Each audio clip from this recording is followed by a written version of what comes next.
It's great to be with you all today. And hello to the Copenhagen Democracy Summit. It's an honor to be with you and with Secretary General Rasmussen, a friend of freedom-loving people all across the world. I don't know if you all know this, but when it comes to strengthening transatlantic relations, Anders really walks the walk. His son and 3 beautiful grandchildren live here in the United States. They're United States citizens. Glad to have the Rasmussens on both sides of the Atlantic, bringing us together. Thanks for having me today. When Anders sent the invitation to me, I said yes immediately. So many of these conferences that you all participate in talk about what's wrong with the world. I want to focus on what's going right in the world today, what we've gotten right, and that's democracy, and we know it. It's how to preserve it that is the challenge. There's no nobler goal for all of us. I spent a few years of my life, it's been decades, when I was a young soldier, serving in Germany, patrolling along the Iron Curtain. I've seen tyranny firsthand, and I have dealt with all manner of unfree regimes in my previous role as director of the CIA, and now in my current role as Secretary of State of the United States of America. First principle, there's nothing brave or visionary about oppressing your fellow men or women. Democracy is the only system of government that honors human dignity and personal freedom and progress for mankind. The corollary is that capitalism is the greatest anti-poverty program in all of history. I want to make a few brief remarks, and I'm looking forward to taking questions. First, the idea that Europe is being forced to choose between the United States and China.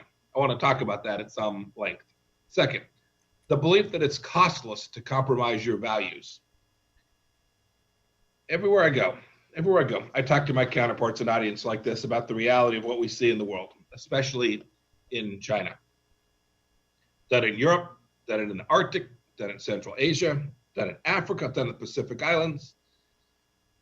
For many years, the West, in an era of hope, believed we could change the Chinese Communist Party and improve the lives of the Chinese people along the way. That was the bargain. That was the bet. The rising tide of democracy in Eastern Europe and in the former Soviet Union 30 years ago made us believe, perhaps reasonably, that the spread of freedom in every nation was inevitable. So we engaged. We opened ourselves to an authoritarian regime that we knew was hostile to democratic values. Along the way, the Chinese Communist Party made a bet. It bet that it could take advantage of our goodwill while assuring us they wanted a cooperative relationship. As Deng Xiaoping said, hide your strength and bide your time. Talked about why this has happened. It's a complicated story. Fault is not material here. It's not important. Over decades, Americans, European companies invested in China with enormous optimism. I ran a small business. We had an operation in China ourselves. We outsourced our supply chains to places like Shenzhen. We opened our education institutions to PLA-affiliated students. We welcome Chinese state-backed investment in our own countries. Now we're deeply intertwined. But even so, we must acknowledge a set of facts about who and what we're dealing with. And I think we're seeing this. I think all across the world, this is becoming more apparent each and every day. The Chinese Communist Party decreed an end to freedom in Hong Kong, violating a UN-registered treaty and the rights of its citizens. It's one of just many international treaties that the Chinese Communist Party has violated. General Secretary Xi has greenlighted a brutal campaign of repression against Chinese Muslims, a human rights violations on a scale we have not seen since World War II. The PLA has escalated border tensions. We see them today in India, the world's most populous democracy. We watch as it militarizes the South China Sea and illegally claims more territory there, threatening vital sea lanes, a promise it broke again. But the CCP isn't just a rogue actor in its own neighborhood. If it was, we might think differently about it. It impacts us all. It lied about the coronavirus, and it led spread to the rest of the world while pressuring the World Health Organization to assist in a cover-up campaign. By the way, a failure of transparency that continues even today. Now hundreds of thousands of people have died and the global economy is decimated. Even now, months into the pandemic, we don't have access to a live virus. We don't have access to facilities, and information about patients in December in Wuhan remains unavailable. It's pushing disinformation and malicious cyber campaigns to undermine our governments, to drive a wedge between the United States and Europe, and it's saddling developing nations with debt and dependency. You've seen this all. Everyone in this room knows that the Chinese Communist Party strong-arms nations to do business with Huawei, an arm of the CCP's surveillance state. And it's flagrantly attacking European sovereignty by buying up ports and critical infrastructure. Greece to Valencia. We must take off the golden blinders of economic ties and see that the China challenge isn't just at the gates, it's in every capital. It's in every borough. It's in every province. Every investment from a Chinese state-owned enterprise should be viewed with suspicion. Europe faces a China challenge, just as the United States does, and just as our South American, African, Middle Eastern, and Asian friends do too. And I had a chance earlier this week on Monday to speak with my EU counterparts. I know that there's fear in Europe that the United States wants you to choose between us and China. But it's simply not the case. It's the Chinese Communist Party that's forcing this choice. The choice isn't between the United States, it's between freedom and tyranny.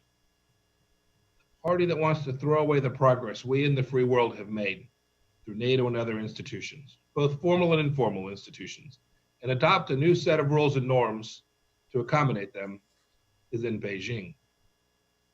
I don't believe that there's a uniquely European or American way to face this choice. There's also no way to straddle these alternatives without abandoning who we are. Democracies that are dependent on authoritarians are not worthy of their name. Look, the good news is my European friends, even this week I could see it. It's not uniform. There are different thoughts in different countries, but they're waking up to this challenge. And I heard some of them, they question whether the democratic way of life can win. And Beijing relishes this uncertainty. They shouldn't be confident. We're winning. This is what you talked about in my remarks in Munich.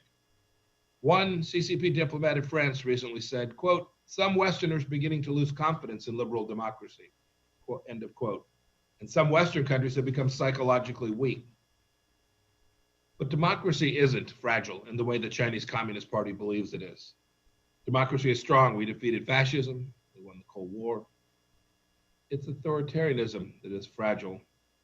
CCP propagandists work hard to control information flows and speech to maintain their grip on power. They won't be satisfied until the digital firewall extends to our nations too. You know, in some ways it already does. We could talk about this at some length, Anders. And while I do not believe for a moment democracy is fragile, it does require careful stewardship and constant vigilance. I've been encouraged recently in private conversations with European allies who are taking their responsibility seriously. We had a vigorous discussion earlier this week. As I mentioned earlier, we debated what democracies ought to be engaged in. And that's what we do. That's precisely the kind of debate we should have. It was a good meeting, and we'll continue our dialogue with the Europeans on China. Meanwhile, positive steps abound. The new Interparliamentary Alliance on China, substantially comprised of European leaders, is adding new members weekly. Denmark has bravely stood up to the CCP's attempts to censor Danish newspapers. The United Kingdom is moving towards securing its networks from Huawei. The Czechs are standing up to the PRC's coercive diplomacy. The Swedes have closed all of their Confucius institutes that reside on their soil. And our NATO allies have committed to increase defense spending by a cumulative $400 billion between now and 2024. And Anders' successor in Brussels, General Secretary Stoltenberg, recently gave visionary remarks about the alliance's mandate to stand up for a world built on freedom and democracy and to counter China's malign influence in the Asia-Pacific region. I'll end here so Anders can speak. We all know we've lived it. Democracy is not easy. It's messy. The whole world can see how we have tough debates like my country is having right now. But that struggle reflects commitment to fundamental values and our constant striving towards a more perfect union. It's who we are, and we share those values with our European friends. I hope I'll hear more public statements from Europe about China challenge because all of our people deserve to know about it. And America is ready to stand with you. Let's speak clearly, and more importantly, let's act decisively. Let's not leave any confusion about the choice between tyranny and freedom. Anders, look forward to our conversation. God bless you all. Thank you very much, Mike. Thank you, Mr. Secretary. And I also appreciate your willingness to answer some questions. My first question is regarding China. A few days ago, you met with the Chinese State Councilor Yang, who is considered one of the architects of China's foreign policy. China's news agency, Xinhua, put a positive spin on the meeting. They wrote, both sides fully elaborated on their stances, agreeing that this was a constructive dialogue. And you agreed to maintain contact and communication.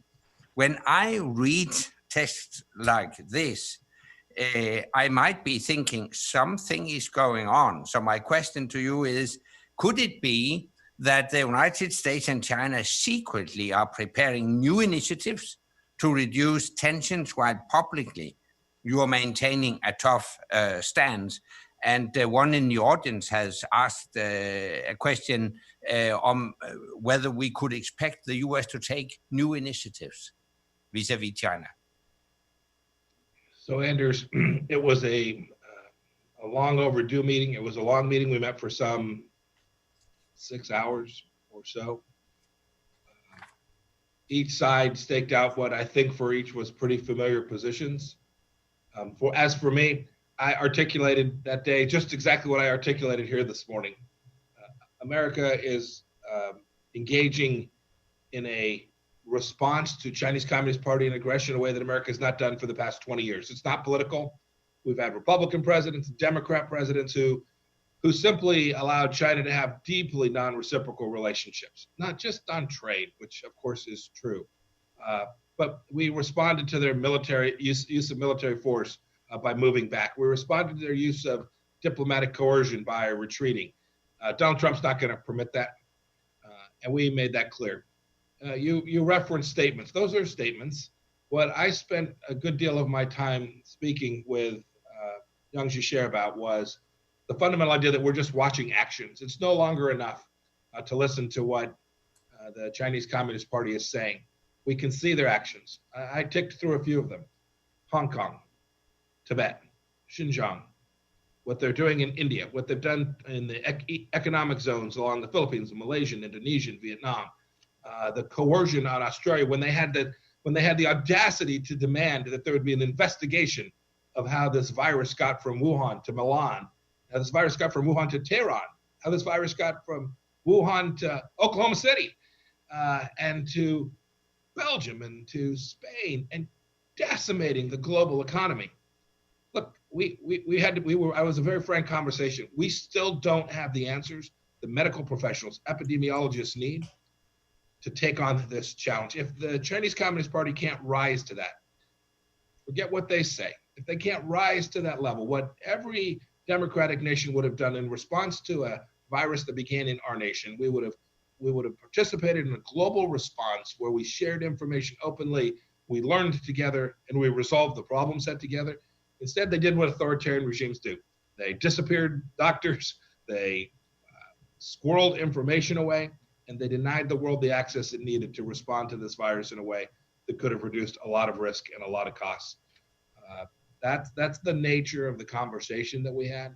I think as America's most senior diplomat, it is always useful to be in a room together, to have a conversation, and to share the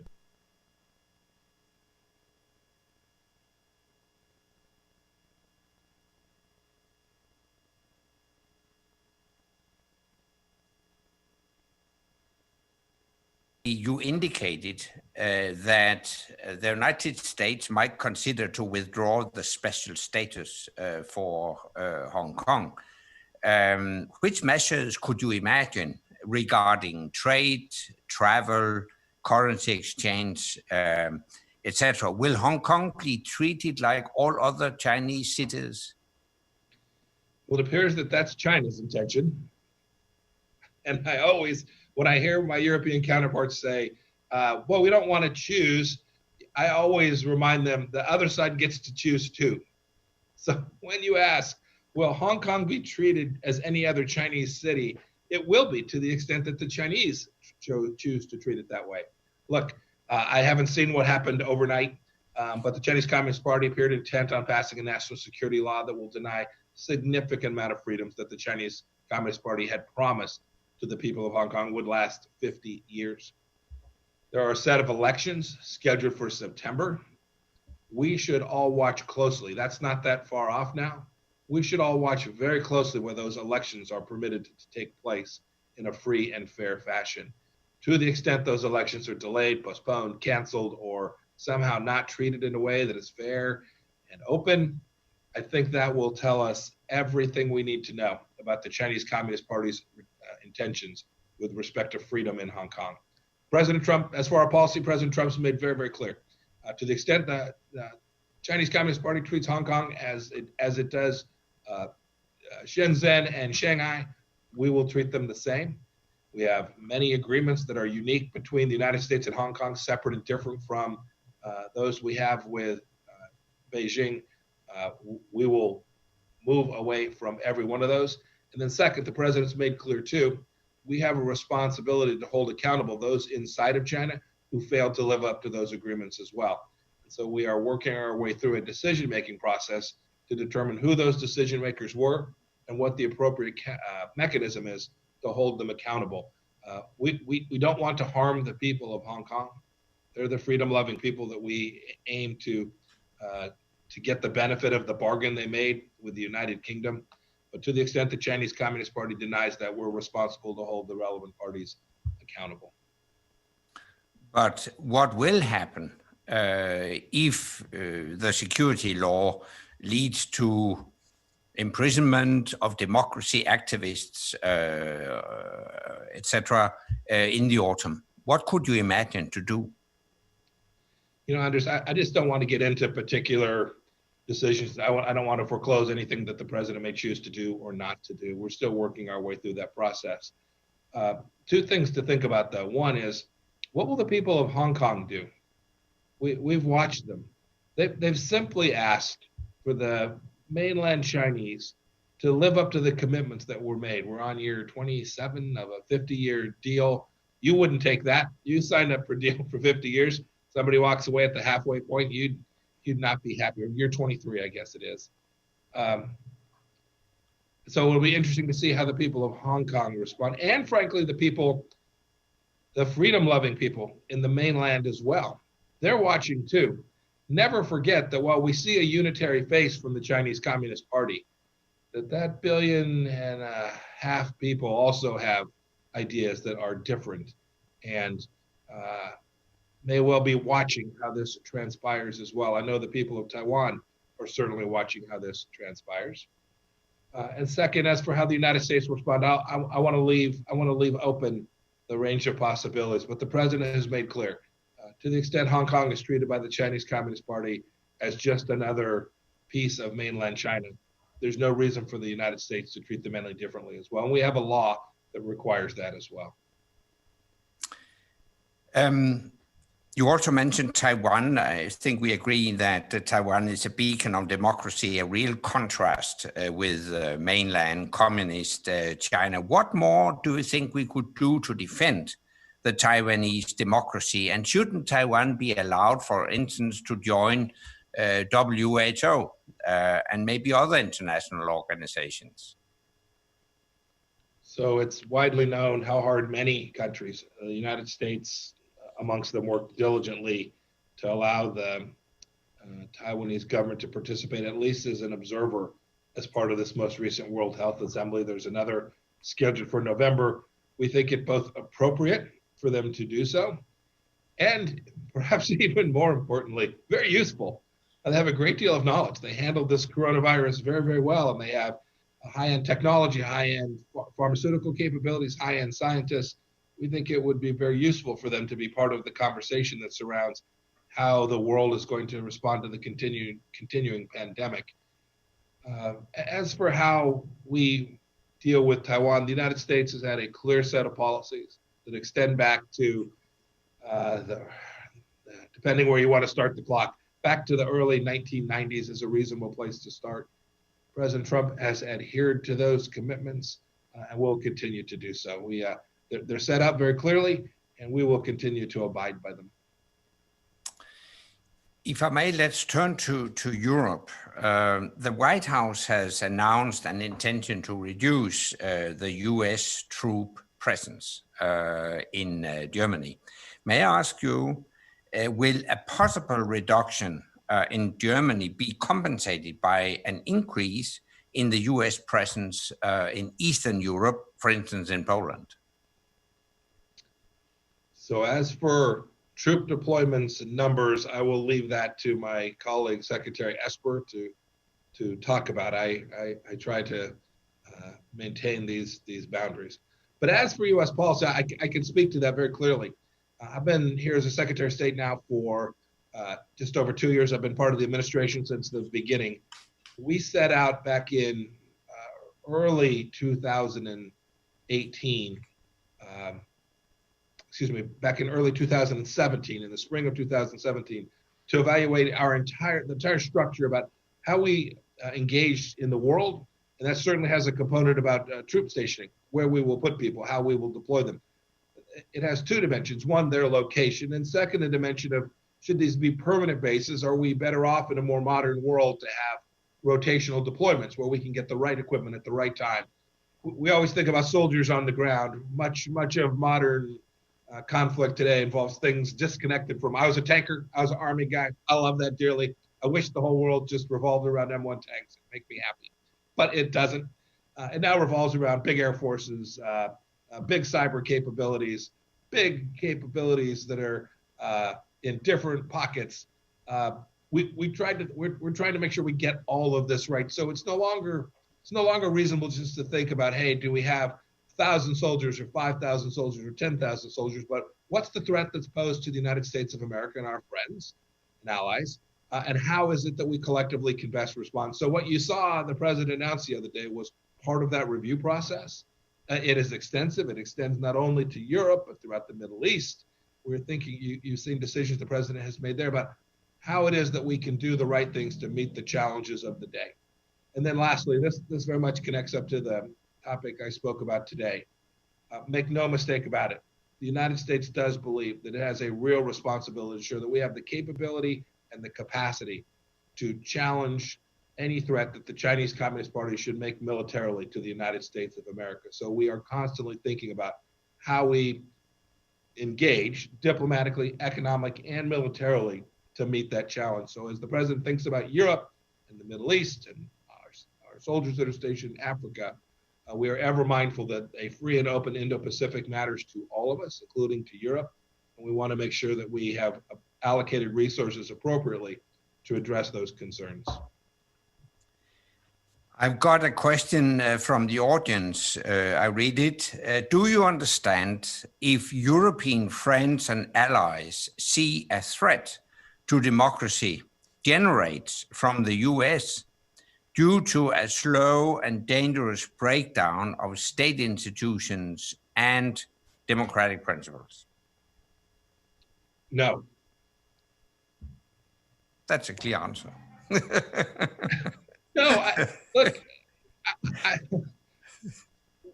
200 plus years on, we have the most, and I should be careful because I tend to want to brag about the United States, but this is a democracy that has withstood enormous challenges throughout its history, and our institutions have withstood enormous challenges. And as the world changes, I am confident we will still have challenges. But I know this, our founders nailed it. Our founders got it right. The principles, laying down a set of God-given rights for the American people, saying that the United States government is designed and purposed to preserve those rights, has provided both a textual and a structural mechanism for democracy in the United States to survive each and every one of these challenges. Doesn't mean it happens automatically. I now, as a Secretary of State, am a steward for this very set of rights. I have a responsibility, a duty to ensure that I do everything every day to be part of furthering the capacity for our republic to continue to remain strong. But if you ask the question, can I understand how anyone would stare at this and think that American democracy was at risk? It's a really simple answer. very often we see the Chinese government use divide and rule tactics where they single out individual countries for punishment if they don't listen to Beijing, follow the instructions from Beijing, or are going against Beijing. I will ask you, shouldn't the world's democracies form a united front, an alliance of democracies that can stand up against the autocracies, protect each other, and promote freedom and prosperity? Anders, it's an incredibly important question. A number of thoughts, but I'll start with this. You'll recall you said, should we create a united front? This is China's name, the United Front. This is what is in your countries, in Europe, United Front. So maybe we'll choose just a slightly different name. But conceptually, you nailed it. You've got it exactly right. And I think the wonderful news for democracies and freedom-loving peoples is that I see that happening. I can tell you that when I met with my Chinese counterpart, he could see it happening while we were sitting in the room, while we were meeting. A statement from all G7 members came out about Hong Kong. The timing, I'd love to claim, was intentional and very well thought out. But the truth of the matter is we were just doing what freedom-loving peoples do, continuing to demand an ever more expansive conception of freedom and forcing, as best we can, other countries to honor commitments that they've made. So your core point, China's objective is, in fact, to single out and indeed to threaten to single out more directly. It's not just European countries. We've seen them do it in the Middle East. We've seen them do it in Africa. We've seen them do it in Southeast Asia, closer to their own nation. What I have begun to see over my 2.5 years as Secretary of State is the world awakening to this threat. Right now, many of these conversations about just what you described are happening to me privately. The calls are, hey, Mike, here's what we're observing. The Chinese Communist Party engaged in here. How can you help? We do our best in each case to provide them the type of assistance that makes most sense. We need to raise this to another level to where countries are prepared and are in position to respond to these things in a public way. When we do that, the Chinese Communist Party will be more isolated. And I hope, because my objective isn't bad things for the Chinese people, I hope that the Chinese Communist Party will begin to recognize that if they want to rise, if they want to continue to build out their nation, that they need to do so on a Western rule set, a rule set that honors the rule of law and honors freedom and respect for sovereignty. If they can flip, if they can make that difference, because the rest of the world demands that of them, just like we do of every other nation with which we interact. It's not unique, it's simply reciprocal. We don't ask the Chinese government to do anything we don't ask the Belgian government to do. Just honor sovereignty, engage in the rule of law, compete fairly around the world without subsidization of state-owned enterprises. If they will do those things, then I think the world will be in a better place and freedom-loving nations can be secure in their freedoms. Thank you very much, Mr. Secretary. Thank you, Mike, for taking time to talk to us. It's a very important conclusion of 2 days Democracy Summit here in Copenhagen. We appreciate very much your support for freedom and democracy and your dedication to American leadership. So I feel confident that my 3 American grandchildren will be raised in a much better world. Thank you very much. Anders, thank you very much, sir. Thanks to everyone for giving me this time. So long. Thank you.